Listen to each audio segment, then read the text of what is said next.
Hello everyone. I am Diya Badgel, your anchor for the Goa School Talk.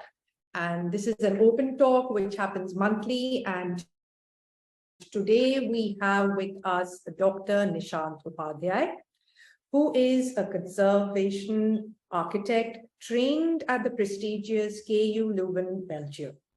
He is the founder architect of DHARATAL, which is an Indo-European design studio with focus on local communities, their heritage and cultural landscapes.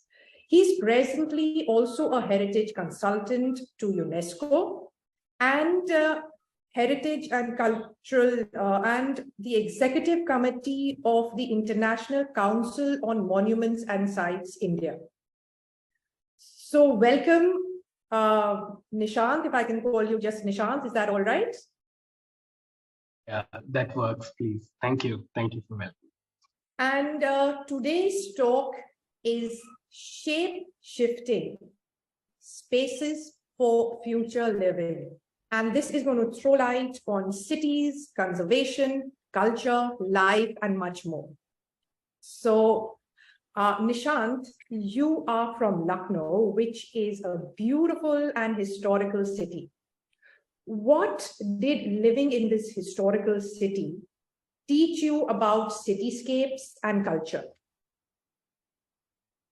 Yeah, well, thank you. First of all, thank you, Goa School, for having me, and thank you, Diya, for the talk, also for agreeing to be a part of this as well. And I think, well, if the whole point of understanding cultural landscapes and Lucknow particularly, and within the whole framework of habitat and designing is quite interesting, because I think, of course, I have a bias because I'm from Lucknow, so as Diya introduced, but also because as I grew up, it was always with this fascination of seeing all these alleys which would suddenly open up into these beautiful havelis and bungalows, and then all the craft work which is going on there, the colors, the market, the food, the aroma. So it's pretty intoxicating. It's very difficult to ignore it and kind of move on without actually giving into it. So I think that pretty much is what led my interest into coming into cultural heritage, understanding cultural landscapes, and also combining how to see how it goes well with sustainability particularly. Wow, that's lovely. And so as we know, you are from Lucknow. How did you manage to get this, prestigious scholarship in architecture?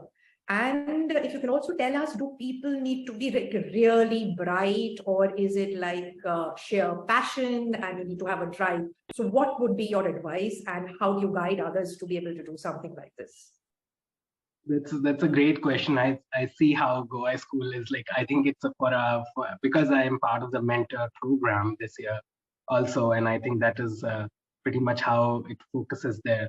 The thing is that I'm not bright particularly. It's basically I think the key is that you have a focus on something, and if all your work and all your efforts kind of show through your CV as well, and through your recommendation letters, and all the people kind of clearly can show that, okay, the person wants this in this way, and this is what the person is going to make out of that fellowship or scholarship.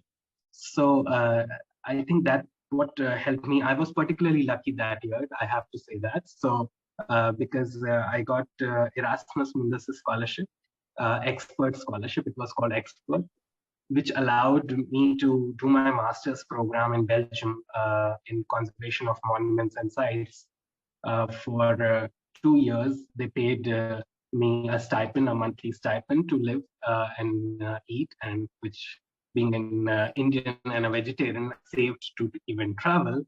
And then also they gave insurance, and they gave flight, and they gave tuition fees. So it was a very, very robust scholarship program, I think. And it was particularly, I did not really believe it till they sent me the flight tickets that I actually got. So I think that's and it's interesting how when I reached there, there were a lot of more people who had got that scholarship, and it was very interesting how these fellowships actually change a lot of, like, a whole course of action. They set into motion these beautiful events which happen later and henceforth. That only allowed me to later understand Belgium and also Europe. And we ended up having also an office in Belgium later, now that we have a branch office in Belgium. So I think it does not have to be particular. It's not about, I really don't think it's about being bright. I think you have to, as per academic, you have to keep your grades under certain, benchmark. Not, but I mean, I was not like a topper or something like that, but it was within a certain framework. But I think after that, what work you do, especially in design and creative fields, I think your portfolio speaks a lot. That what exactly is your focus, and what did you make out of it? So that helped. That year, I also got another scholarship, which is called Aga Khan International Scholarship Program.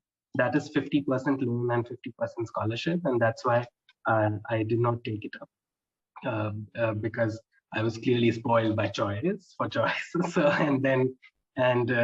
so that's why I'm saying it was a very lucky year. So in general, I think that's how it has led to be. So a good letter of recommendation, a very clear statement of purpose, especially in letter of recommendations, one international, one national, and one professional with whom you have worked with. I think international, national are, if they are academic, it's very good also. So you should have done some research work as well on different platforms, and I think that leads to a good application. Wow, that's great. I think it would have given a lot of clarity to, a lot of our viewers here. And I think you are an inspiration. So a lot to learn from you. Nishant, the other thing I wanted to ask was, apparently small, densely arranged housing within cities are good for us from the climate change perspective. But this is opposed to the large and well laid out ones that sprawl over hundreds of kilometers. So do you agree? What is your take on this? Yeah, I think I kind of agree with the statement that this sprawling does not really work out very well. I mean, I think denser cities makes life easier. Flemish towns are best example of it, actually, and or any European town for that matter. And these larger countryside sprawling of American towns is also example of what not to do, because everything is more distant, everything is far, you cannot do anything without driving, you cannot walk to neighbors even sometimes. And I think so denser cities definitely make up for more sustainable towns and cities, because you have your baker nearby, you have your groceries nearby, and then you have your neighbors and a beautiful social system. Now that also brings us the matter of that how much can we grow vertically. That is definitely an issue, especially in Indian scenario. We have 4 million population of like a normal town, like Lucknow would be 4 million, let's say. Delhi would be 16 million, Mumbai will be 19 or 20 million. That's like, we play with these numbers always. Whereas when you go to European cities, people say, oh, it's a large town, it's 150,000 people. So the scale is very varying. So I think one has to acknowledge that as well. No matter how much we try hard here, that we have to contain within a certain circumference, it does not work out. Maybe what can work out are satellite towns. Instead of having one settlement going farther, start having more satellite towns. For example, each town can have their own judiciary system. Each town can have their own market, commerce. So people don't end up traveling from one satellite town to another. Of course, it can be a larger agglomerate. That's the case with Delhi NCR, which is where every different satellites town come together to form what we look at right now as Delhi NCR. So I think that's a very valid question. And Bangalore, if I may say, is started very well with not going high and having beautiful skyline, very low height. But the result is that you have to it takes same time to reach from here to Bangalore by flight, and then from Bangalore airport to South Bangalore by cab. So I think that says a little bit about the non-sustainability aspect of going very horizontal. Right. I think we really need to think from that perspective now, and we need to be very, very conscious about, sustainability. So you have lived for a couple of years in Belgium. So if you compare Belgium to some place in India, what would that be? And what are the chief differences? What can we learn from each other? Actually, I lived for 6 years in Belgium, so it was a long time. So, we still have an office there, so I'm half time there. So I can speak reasonable Flemish and broken French. So that's how.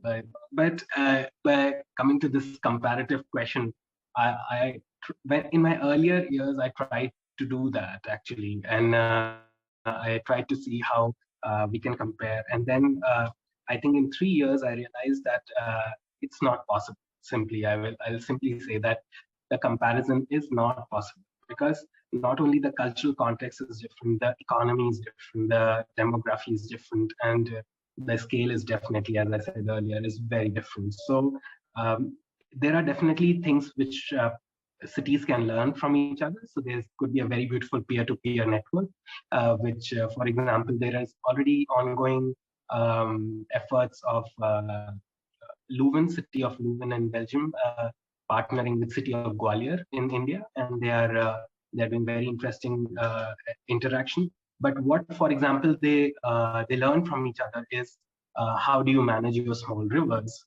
That like how do you restore, revive smaller rivers? How do you pedestrianize core areas which are and how do you make more and more public spaces instead of going for commercial hardcore land use patterns? That said, it's the learning which you can get from there has to be very, very molded in a way that it can be adapted on either end. And for example, what Belgian cities maybe can learn from India is how to keep your intangible cultural heritage intact, and how people still can continue the traditions and still be modern. Like you'll have, you have Aarti happening on apps, and and that's just a religious aspect, but also culturally, Kathak or dance or whatever, everything we have for festivals, we have apps now. Durga Puja is managed on a very beautiful app network now. So the whole city is very well online and knowing to say which pandal is more crowded, where not to go, what is being managed, what are the traffic regulations. All this is smart management of a cultural phenomena, which is intangible. So I think that is something which West can very, very easily learn from India, and also biodiversity in a little sense, because even though there's a lot of rampart bad agriculture, like very genetically modified seed agriculture happening, still there's a lot of biodiversity which is prevalent even in forest, whether it's flora or fauna. So there is a lot of animals, a lot of species. So not everything has been touched by mankind in India. Also because of inaccessibility, maybe because the forests are more dense or something like that.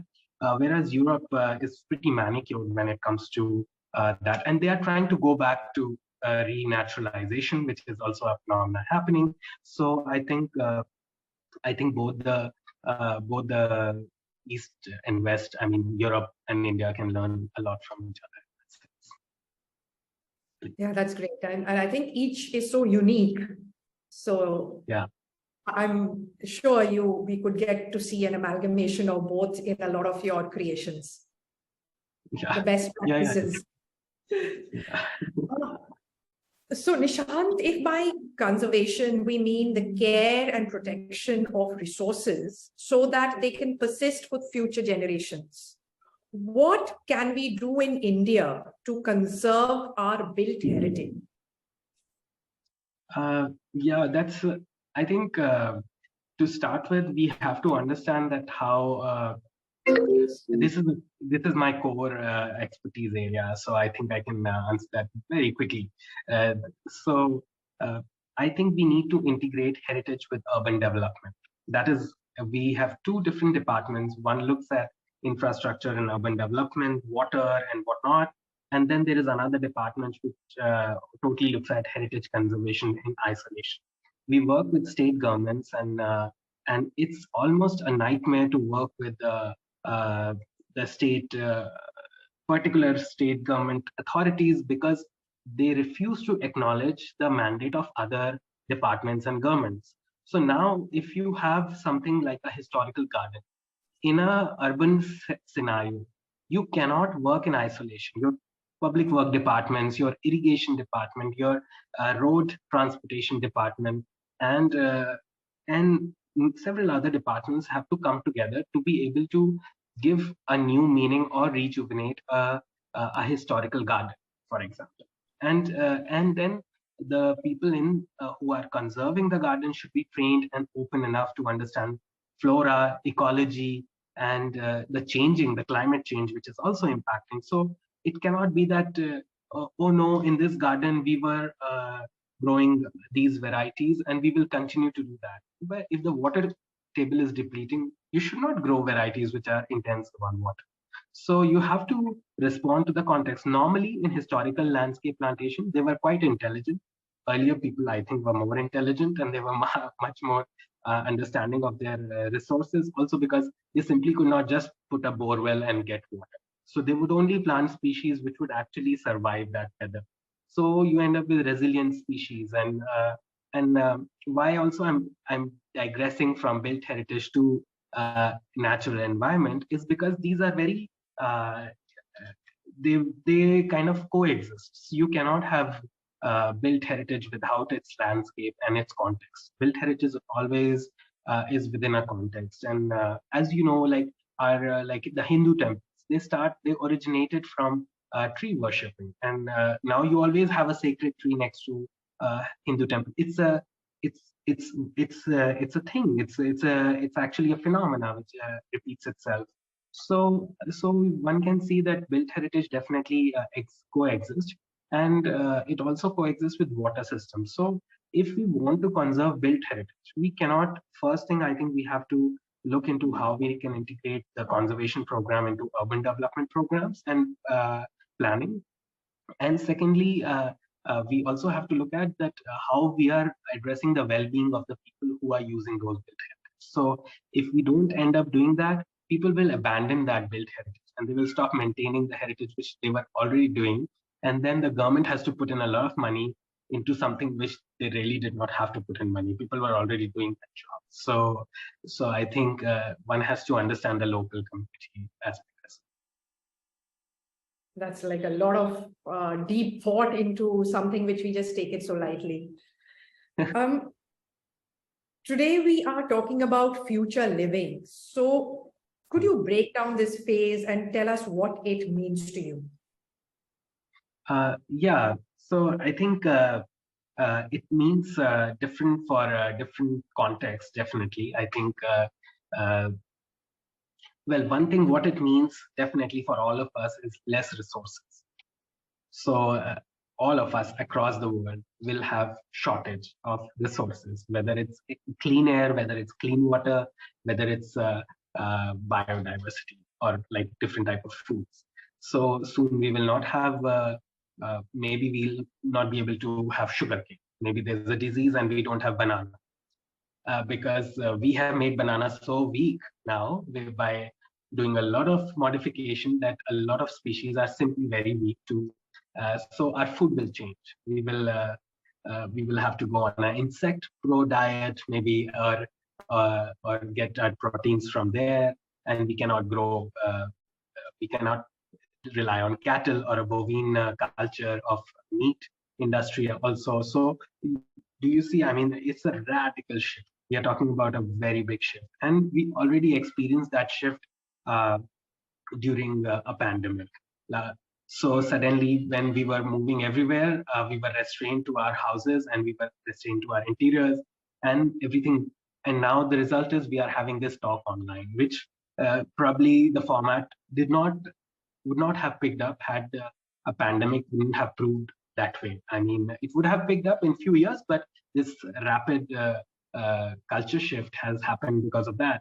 And that's what ends up you thinking that you need very nice, livable spaces for yourself. Earlier, you would think you come home to sleep and you go back to work in the next day. Now you live in those places and you work from those places.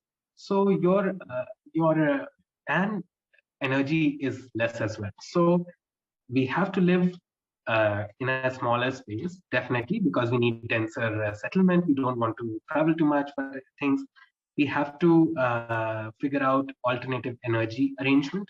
We have to start doing urban farming and grow our own food, and so that at least there is some source of food. And then those spaces need to be pretty enough that it keeps your mental sanity as well in place. So I think this is what it will mean for future living, unless for coastal areas, it will also mean that a lot of migration. There'll be a lot of migration. We'll have a lot of people coming from coastal areas going towards mainland because of sea rise, sea level rise, and then so we'll have to be accommodative. We have to be open towards new cultures, new people. We cannot dribble into the same problems as we are like right now dribbling about in a country like India right now. You know, religion cannot be a basis for division anymore. It has to be, the cause is pretty clear. It's climate change, it's survival. I think that's what means by future living.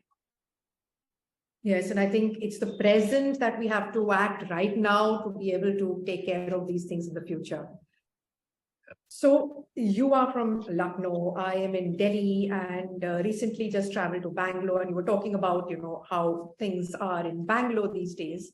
So what about the new housing developments springing all over the country, such as in Bangalore or Gurgaon, for instance? And how would you change policy to address the problems they are causing?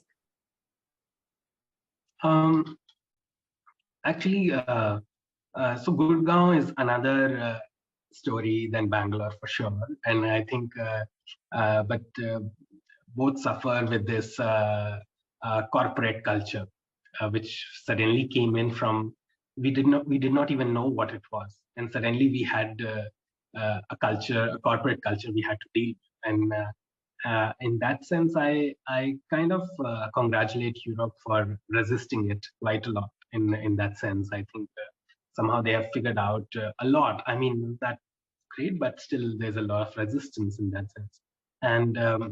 And so, but we gave into it very quickly. Suddenly we had shepherds and cattle rearers. We bought huge land from them, and then we suddenly made we bought lands, and then we made a city, which was Gurgaon, basically. And then it was a very strange. There was, I think, I don't know if it's still there, but there's no land use map of. There was no master plan for Gurgaon actually.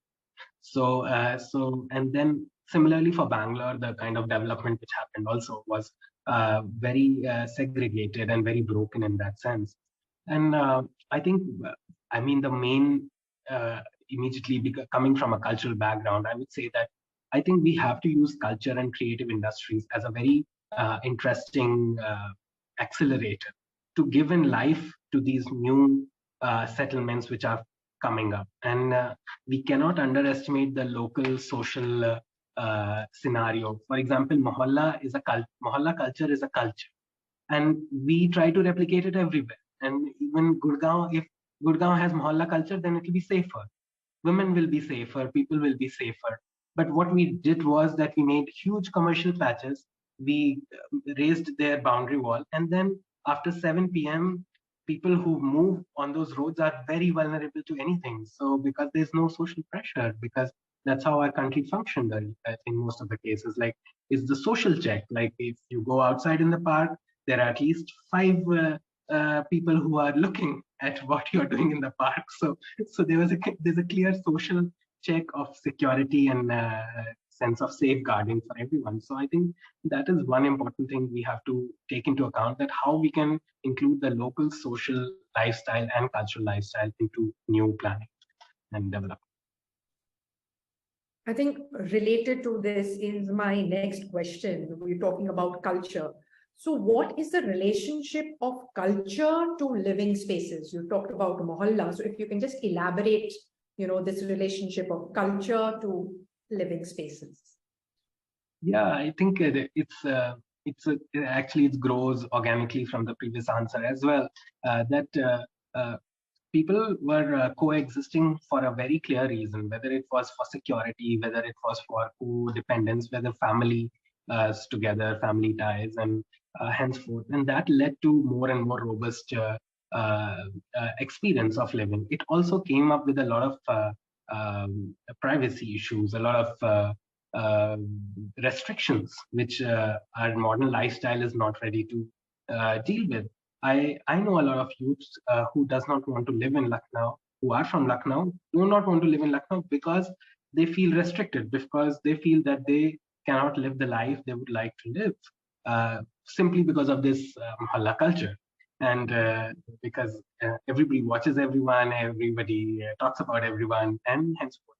That said, it also has a very positive thing to it, because a lot of people now, like youngsters my age, are able to leave Lucknow and live elsewhere because their parents are supported by each other in these mohalla cultures, and they take care of each other. They kind of form social spaces, co-housing.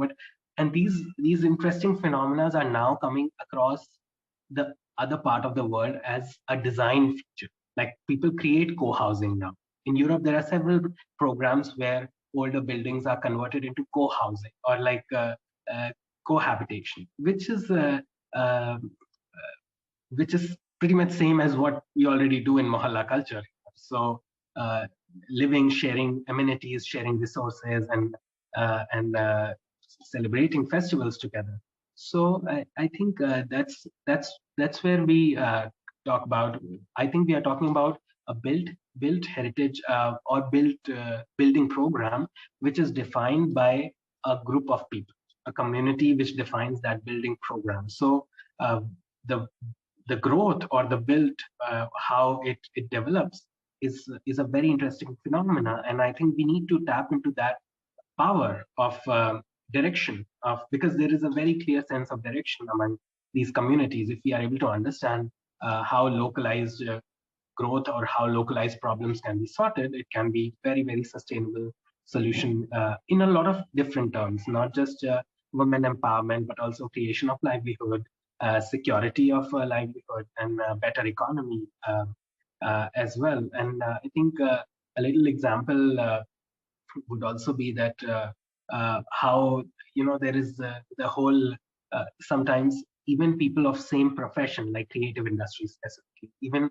sarafas, even goldsmith, they kind of hub together. So you have these sarafa streets, the goldsmith streets full of goldsmiths, streets full of people making patangs. And the funny thing is, you generally would think that by modern understanding of business, why would competition live next to each other? Why would a person who's selling peanuts is also selling peanuts within a mandi where everybody sells peanuts? So there is a whole moongfali mandi here in Lucknow. And why do they do that? Because they control the market, they control the rate, and this allows equal, this allows equity. So everybody is developing because one is developing. So they have a nice system that they will say that our minimum price should go here and our maximum price should go here. Within that, you can play with your prices. So the market is controlled.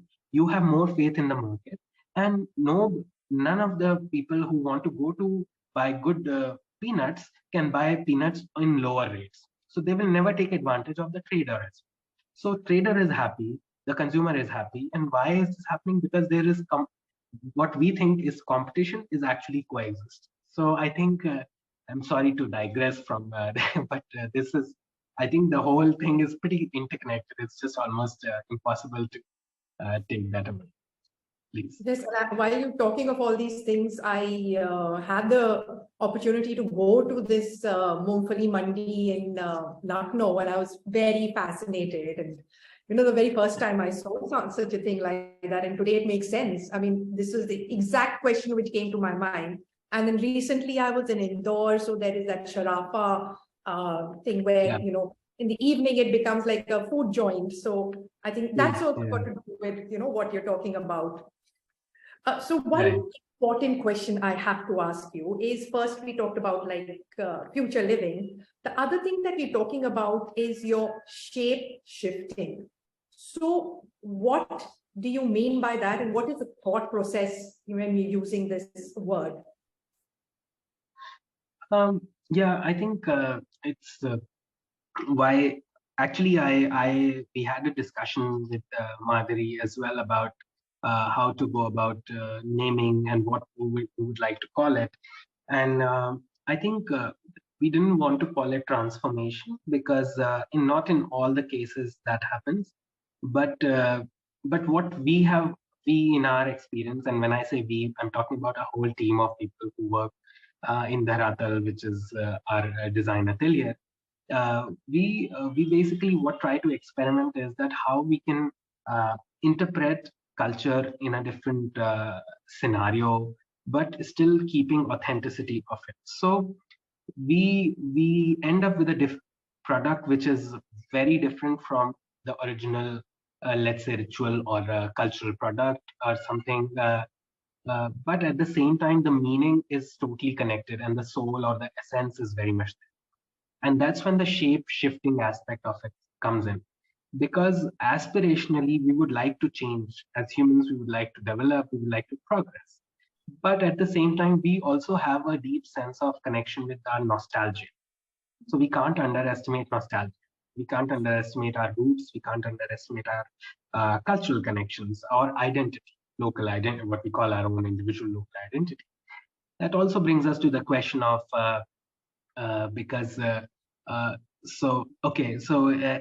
it also brings us to the question of existentialism, that how different philosophy think of different existentially, how we think of ourselves. But to be honest, that's what we are looking at. That in the end, do the product match your nostalgia? Does it ring a bell? Does it for example, we had a interesting challenge where we basically said that we had to design a very narrow plot, a house for someone here in Lucknow who comes from Eastern UP, and then it was quite a challenge to give light and everything in that super narrow plot. We managed to convince them that we can break it into two levels, and then we kind of gave them even a courtyard with a kund where they can do Chhat Puja. So that is the transformation, shape shifting we are talking about. Exactly. So Nishant, so one of the questions which I think a lot of viewers would have, they are looking for advice, as one of them is asking, that when someone is, looking out for either building or buying or renovating a house for themselves, what are the things that they should keep in mind? We want your advice. Oh, so really hardcore real estate. No, I think honestly, I'm not a strong believer of Vastu. Some people do, so I think that's their way of looking at it. East is great because you get morning light. That is for sure. If the east is facing, so climatal, like by climate constraints, I would say, and that depends on which climate you are in. Because interestingly, Indians are the only one who goes to US and buys east and north facing houses, where everybody wants a south facing house.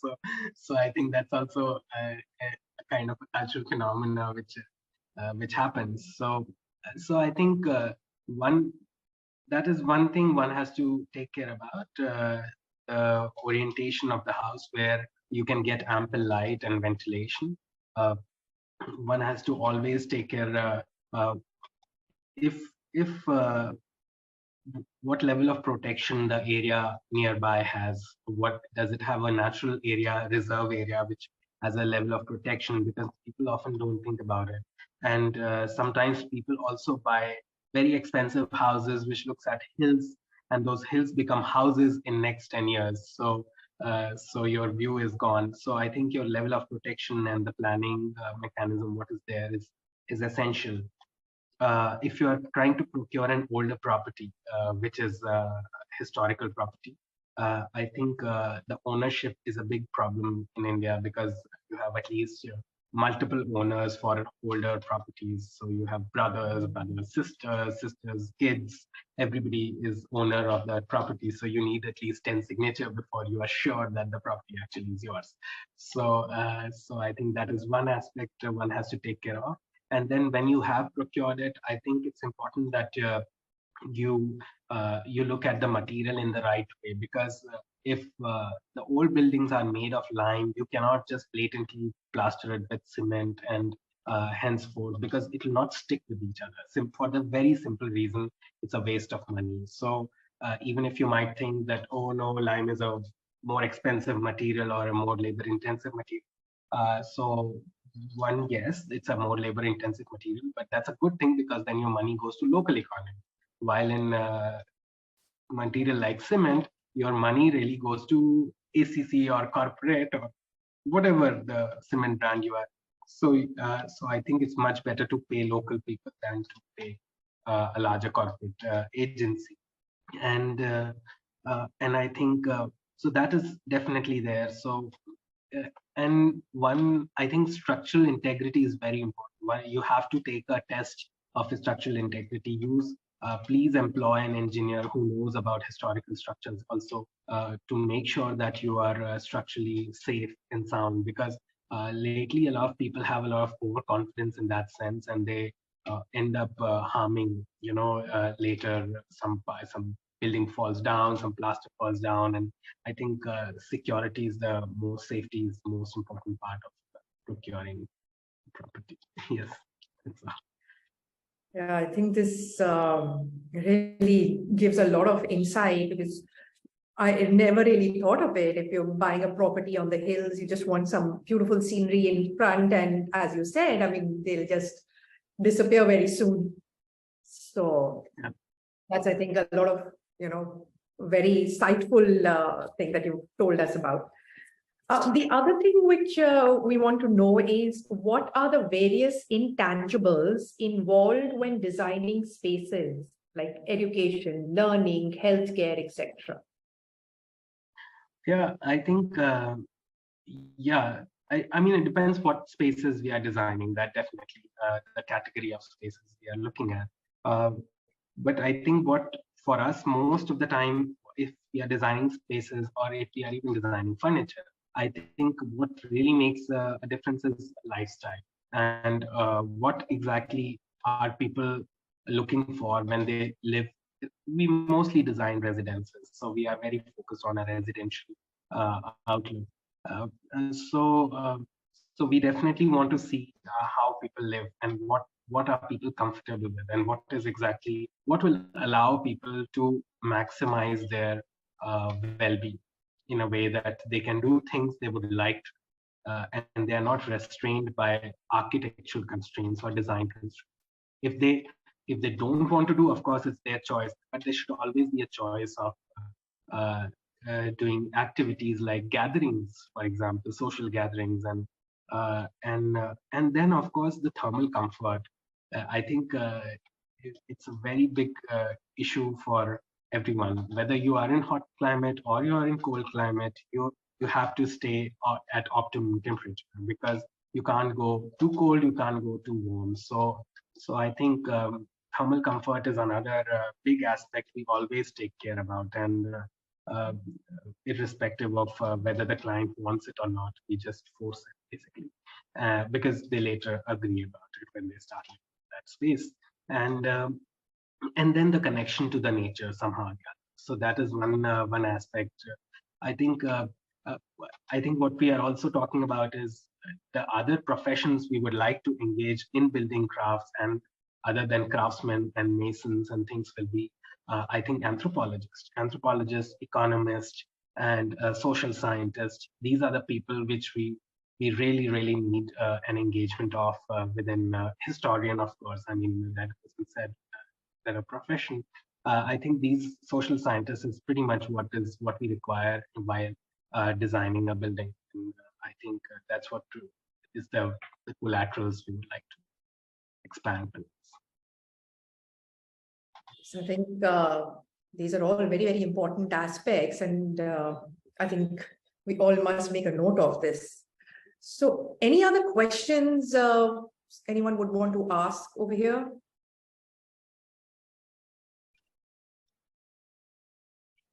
So any questions from you?